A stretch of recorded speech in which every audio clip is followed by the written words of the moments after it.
Salut, c'est Olivia.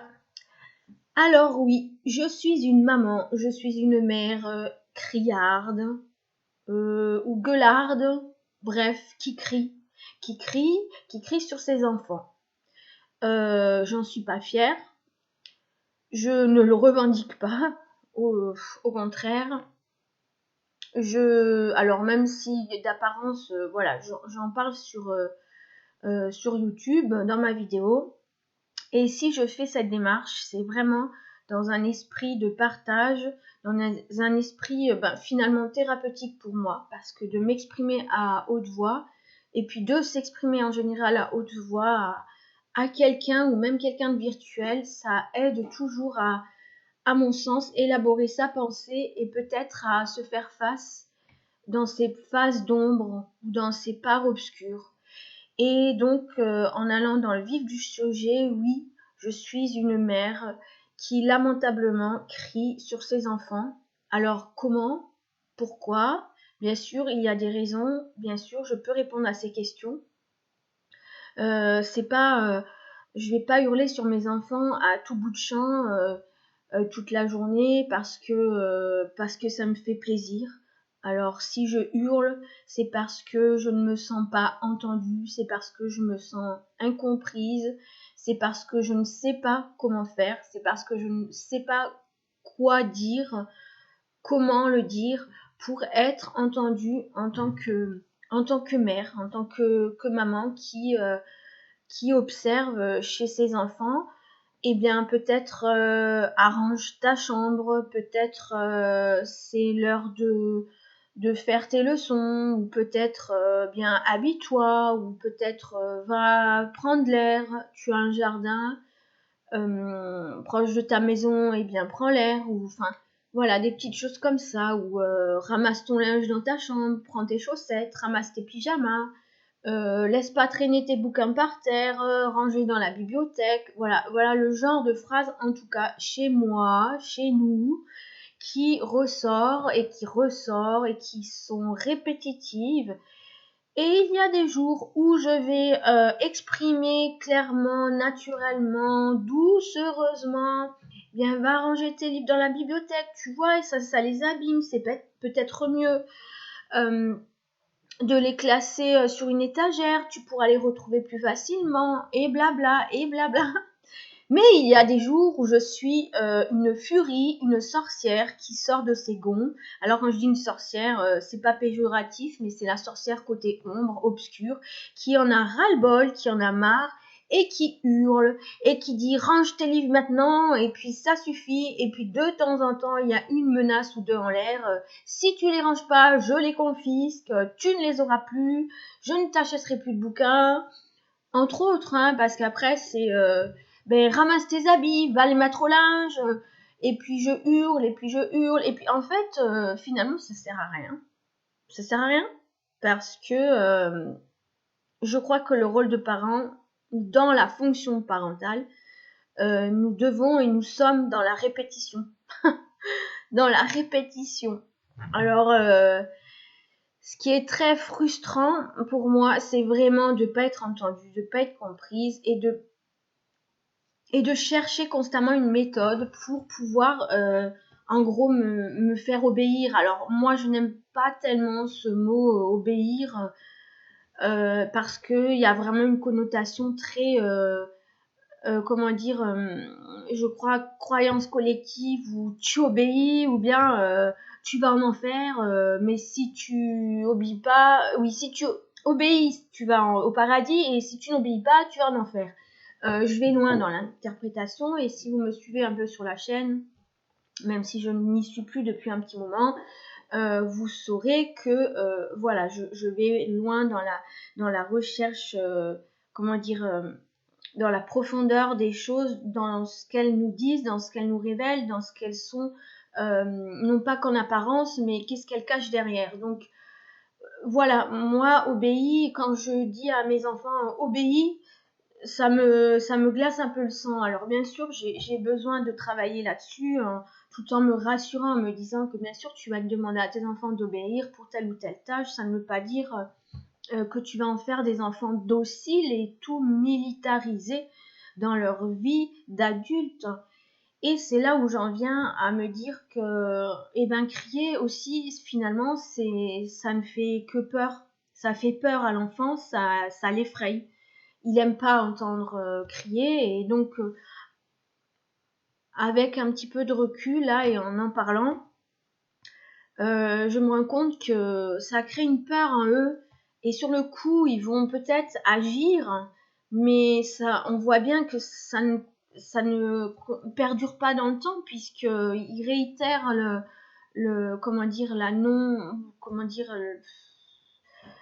ils réitèrent le fait de laisser traîner leurs affaires, de pas les ranger, par exemple, hein, ou il y a d'autres exemples, hein, moi je cite ce qui me vient là tout de suite.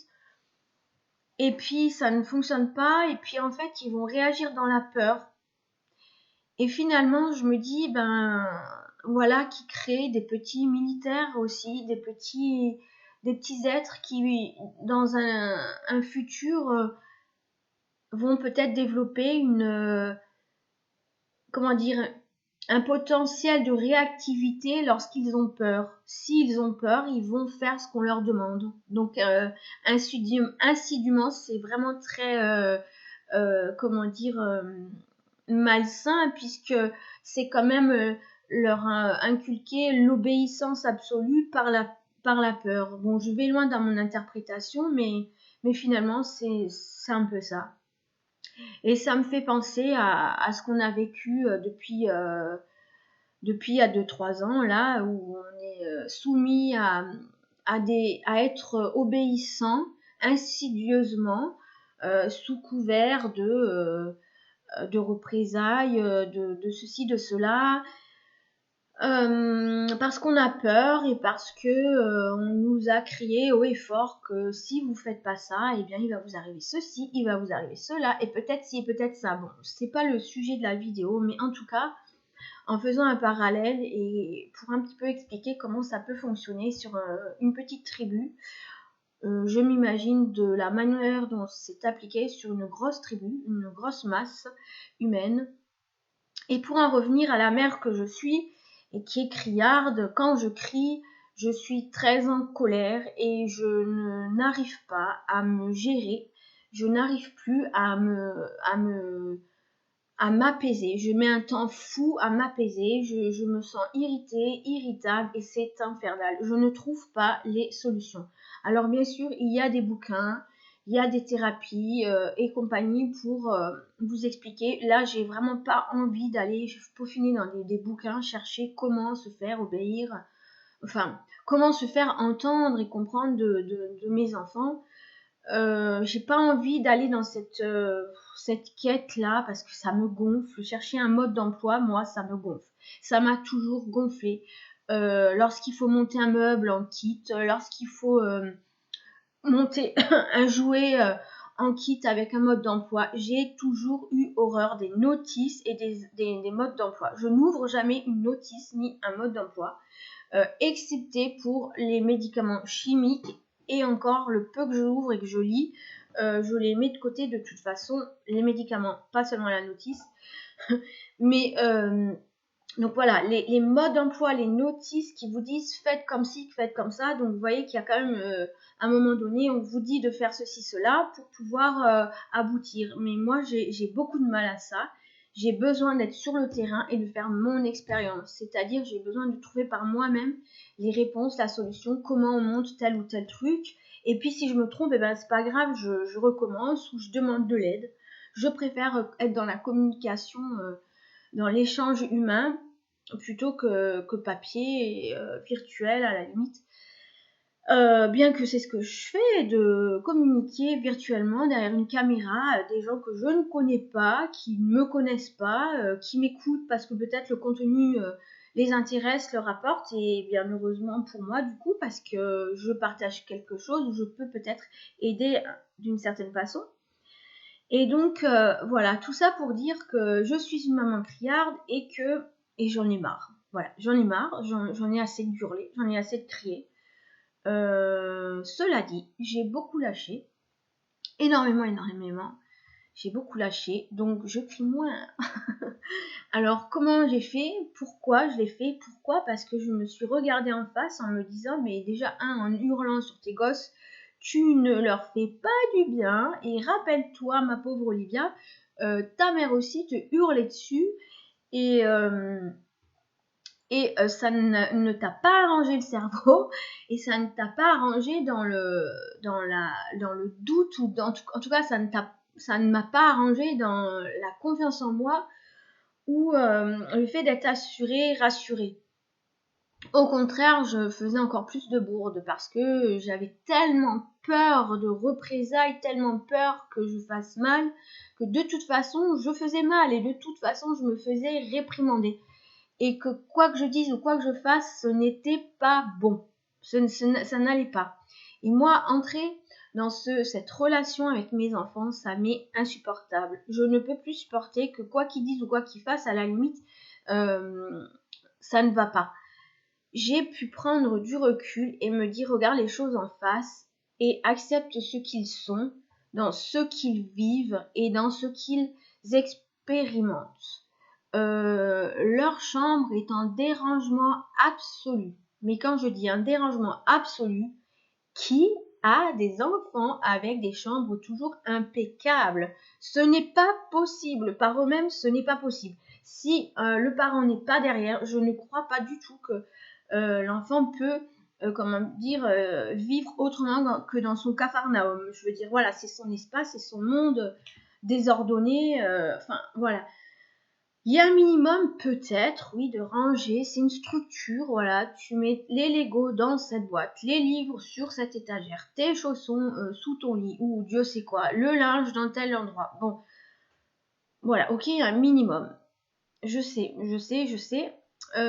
Pour moi, si l'enfant est au carré, pardon, le lapsus, la chambre est au carré, c'est que inévitablement le parent est derrière sans arrêt, jusqu'à peut-être brimer cet enfant qui n'osera même plus rien sortir et qu'à la fin on va lui dire mais pourquoi tu joues plus, t'as tellement de jouets et puis je te vois jamais jouer avec. Oui, mais en même temps, si on lui interdit de sortir ses jouets et de faire le bazar, donc il y a vraiment un esprit très contrarié, très contradictoire chez le parent, à mon sens.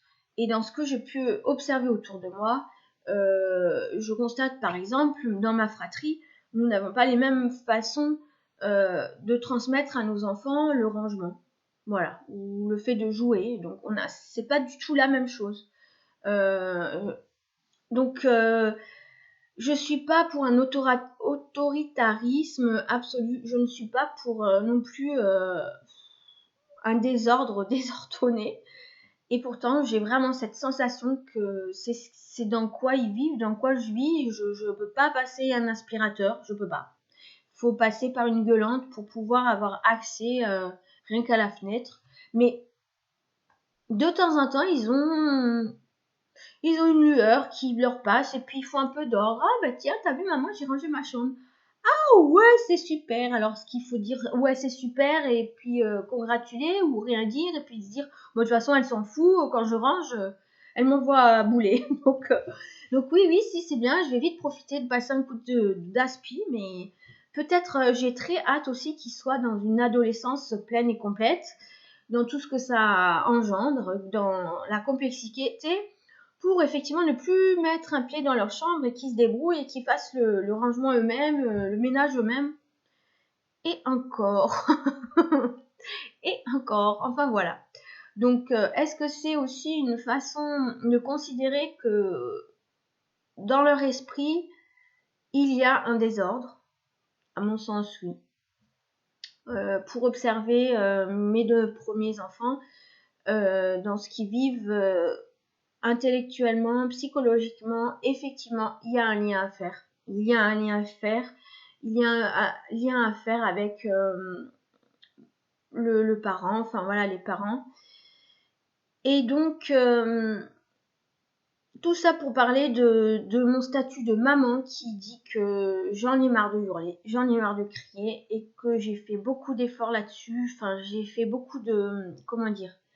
J'ai eu beaucoup de détachement pour lâcher prise Et effectivement, la communication se fait beaucoup plus en souplesse avec eux. Mais ça reste compliqué. Bon, mes vidéos, je les veux très courtes pour qu'on puisse y aller du début à la fin. Et pour en retirer peut-être 1 ou 2 indices, en tout cas pour vous. Et si vous avez des commentaires à faire, n'hésitez pas. Je prends et j'en laisse aussi. Donc merci de m'avoir suivi. À bientôt pour une deuxième ou une suite de j'ai envie de dire, de capsules au nom de la maman, de la mère que je suis. Bye bye.